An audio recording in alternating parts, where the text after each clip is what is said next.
Berhenti sejenak, dengarkan suara Tuhan di hatimu di hari ini. Warga kerajaan Allah yang diberkati.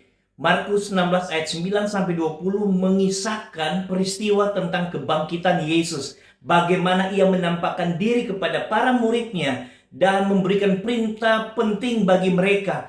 Dari ayat ini kita belajar 3 hal penting tentang kuasa kebangkitan Yesus dan panggilannya bagi kita sebagai orang percaya. Yang pertama, Yesus hidup dan menampakkan diri. Dalam Markus 16 ayat yang ke-9 dikatakan bahwa Yesus pertama kali menampakkan diri kepada Maria Magdalena. Tetapi ketika ia memberitahu murid-murid yang lain, mereka tidak percaya.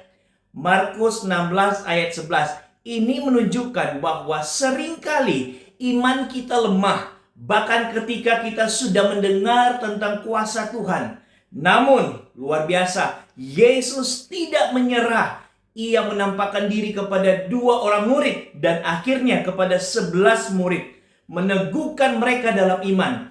Hari ini, Yesus tetap menyatakan dirinya kepada kita melalui firman-Nya dan karya Roh Kudus. Apakah hati kita siap untuk percaya penuh padanya?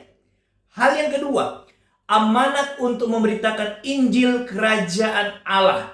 Dalam Markus 16 ayat yang ke-15 tadi dikatakan bahwa Yesus berkata, "Pergilah ke seluruh dunia, beritakanlah Injil kepada segala makhluk." Ini adalah panggilan bagi setiap orang yang percaya padanya, pada berita Injil. Kita tidak hanya menerima keselamatan atau penebusan kita, tetapi kita juga mendapatkan mandat tugas menyampaikan kabar baik kerajaan Allah kepada orang lain.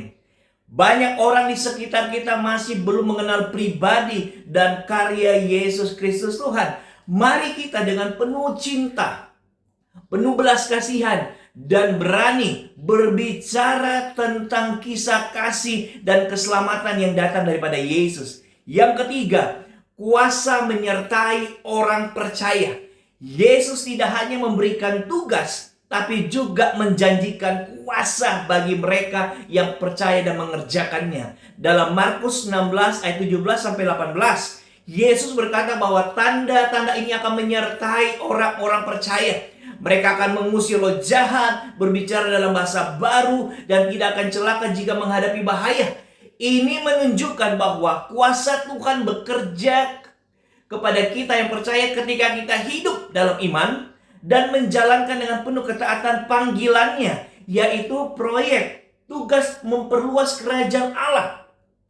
Kita tidak perlu takut, sebab Yesus telah naik ke surga, tetapi tetap menyertai kita dengan kuasa Roh Kudus-Nya. Dalam Markus 16 ayat 19-20. Saudara-saudaraku, warga kerajaan Allah yang diberkati Tuhan, kebangkitan Yesus bukan sekedar peristiwa sejarah, tetapi merupakan dasar iman dan panggilan kita yang percaya semuanya.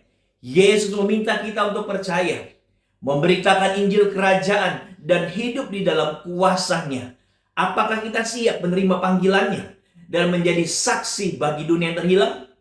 Mari kita melangkah dengan iman, dengan penuh keberanian, keyakinan, sebab Yesus hidup dan Yesus menyertai kita selama-lamanya. Tuhan Yesus sangat mengasihimu. Dia memberkatimu untuk mengerjakan hal ini. God bless you.